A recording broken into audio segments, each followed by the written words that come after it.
Alright, it's time to continue. Now, I've noticed a lot of questions regarding on what device I play this game on. A lot of you have been confused. Why is there a mouse on screen floating around usually when I start the video? Am I playing on a PC? Well, sometimes I do play on a computer, but this currently, what you're looking at, has been recorded on a phone.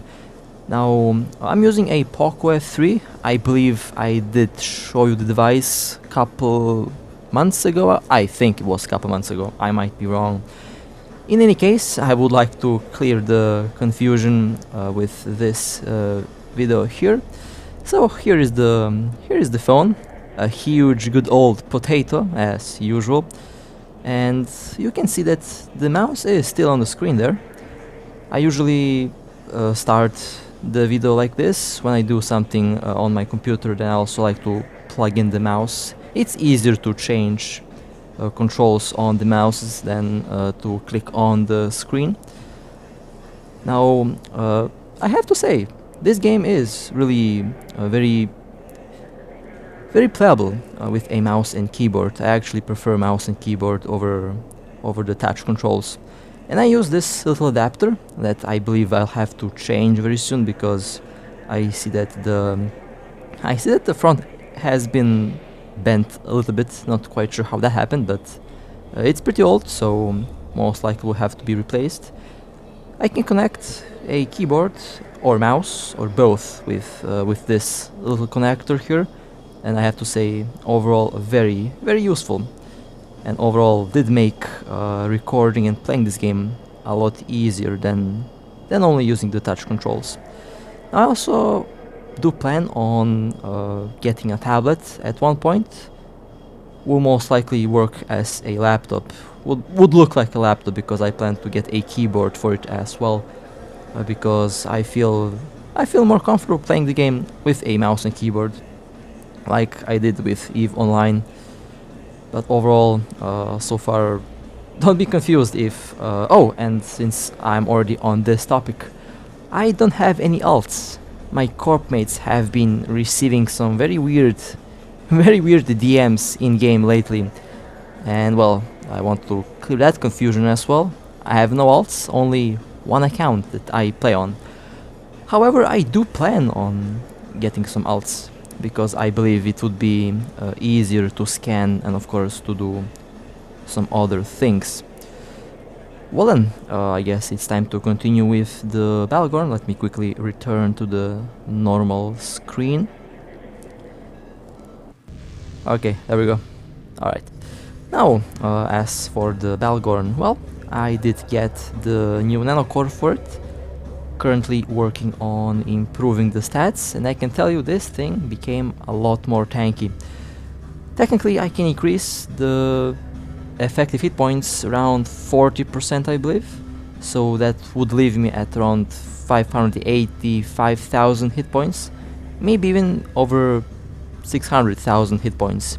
I still have to level up the secondary attributes and of course other things to further improve the survivability of the Bhaalgorn.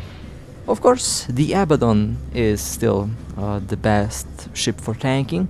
However, the Abaddon doesn't have the Blood Raider bonuses that are very important, and the bonuses that Blood Raiders have are my personal favorites. They are perfect for PvP, very similar to the bonus that you can find on the Mordu ships, which are also very suitable for PvP. Well then, with that being said, let the games begin. Now, as usual, I have been on the gate for a while, waiting for the jump command. There is quite a bit of traffic in this system, and oh man, that's a big camp. Well, not too big, but the camp is pretty decent. Let me see now. That Ashmu is looking like a cookie right now, so I believe that Ashmu needs to be the primary target. It's also red, so yeah, it just hits my eye first, so the Ashmu will be the primary target here. Secondary target will be, I believe, the bubble. We will see. Let's approach the gate. Let's quickly go after the Ashmu. I hope that the Ashmu has criminal timer. I mean, not criminal timer, aggression timer. There is no criminal timer in null. Alright, well, not bad. Ashmu jumped through the gate. Looks like they did not shoot at any of us. We have Megatron, Caracal, and a Abaddon. The next primary is the Megatron. The bubble did escape, I believe, or the bubble got destroyed while I was going after the Ashimu. Megatron slowly going down. Low armor. Now into hull.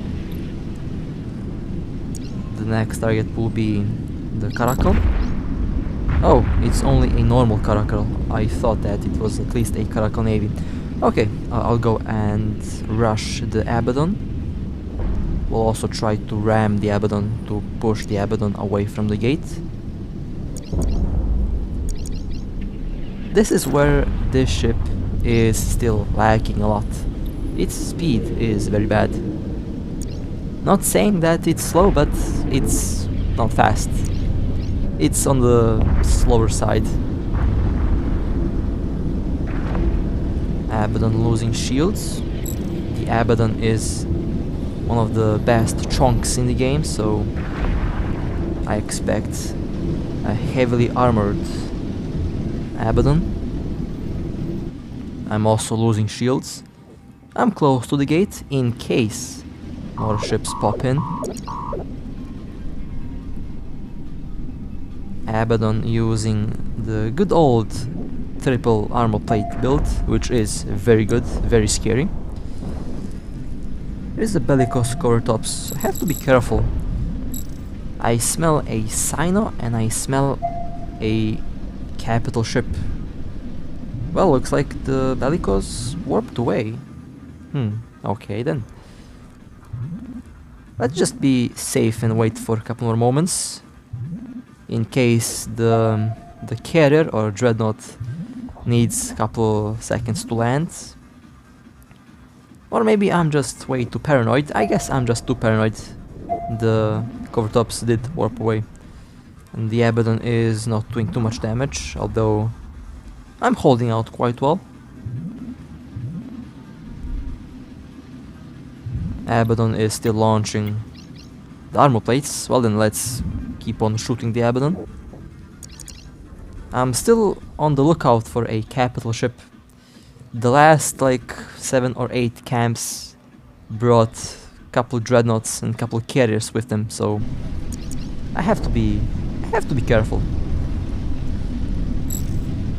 Looks like the Abaddon has a lot of capacitor left.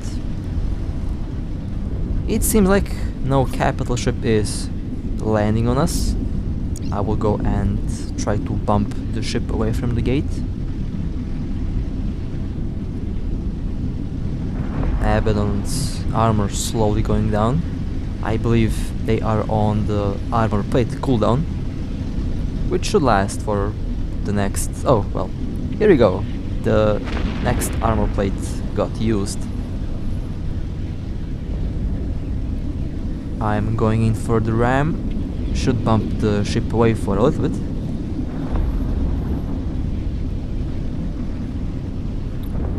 Okay, let's take range and bump them again.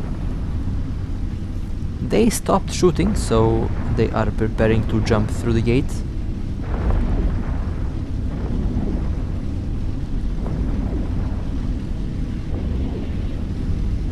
Okay, it will be time to turn around and burn back to the Abaddon. One more bump should be enough to throw them at... oh, a Bellicose. Well, I don't see any Sino, so... and the Abaddon jumped through the gate. That wasn't that bad. Could have been better. That Bellicose did keep me on the edge here. I thought that there was a capital ship incoming, but, well, it looks like I was wrong. That happens from time to time.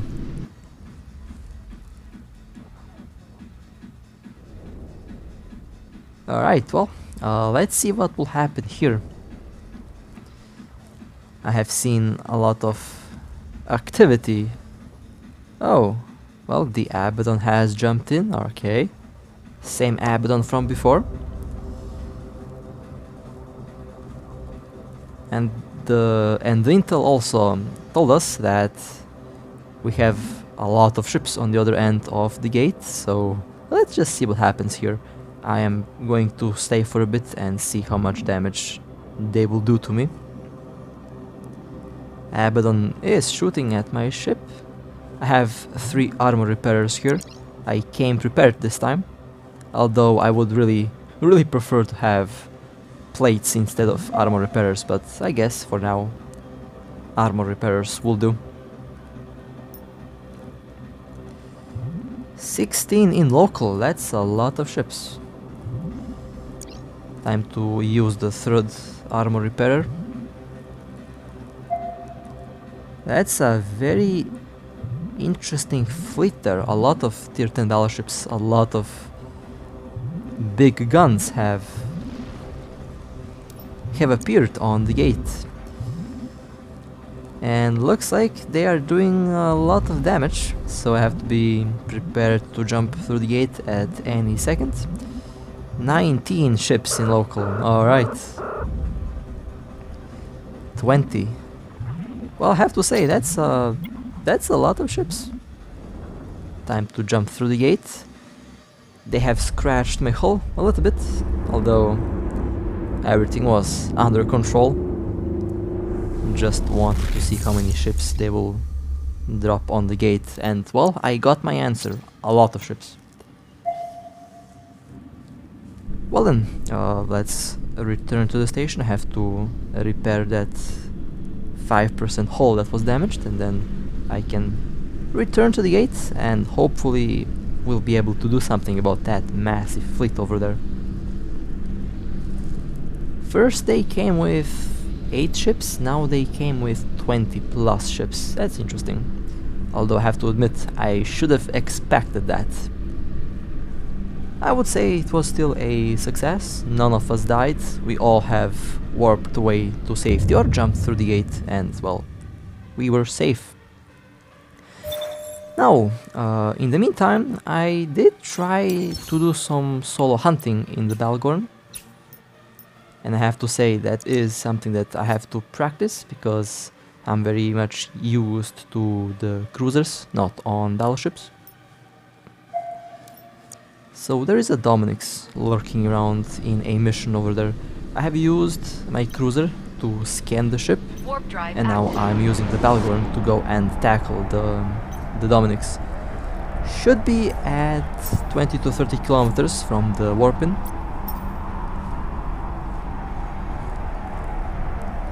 Let's see what will happen. 1 point should be enough for this ship. It did not look like they have... Oh, well. My warp-in was bad. And, well, unlike with the Ortus, where I can just quickly go and rush the ship, the Bhaalgorn is kinda slow. And, well, as you can see, the Dominix warped away without any problems.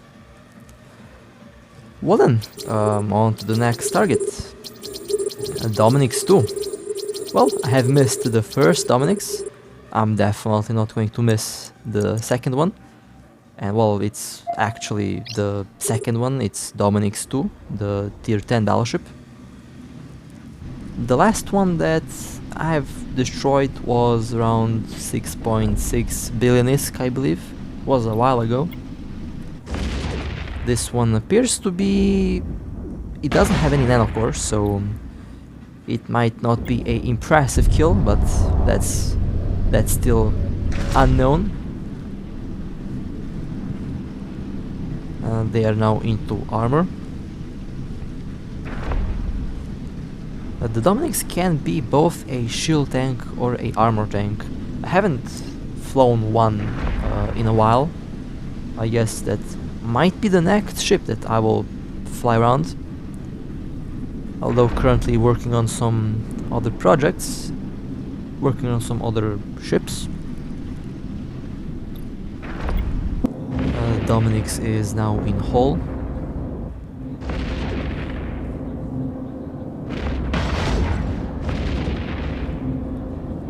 And they still have enough capacitor, so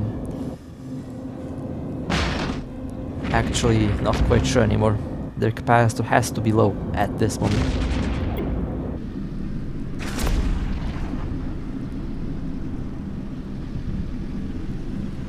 Nice, that was a nice kill. That was a decently sized Dominix too. Not the most expensive one that I have seen, but not the cheapest one as well. Average price on a Dominix 2 is around 2.5 billion, so this one was definitely above average. Well then, that was a nice kill. Definitely unexpected, but it happened. Alright, next target. What do we have here? A prophecy. Okay. Let's quickly burn towards the prophecy. Although the word quick doesn't quite work with the Bhaalgorn, but I guess 800, 900 meters per second is enough. I always forget to get the B-type, not the B-type, the A-type large micro drive for this ship.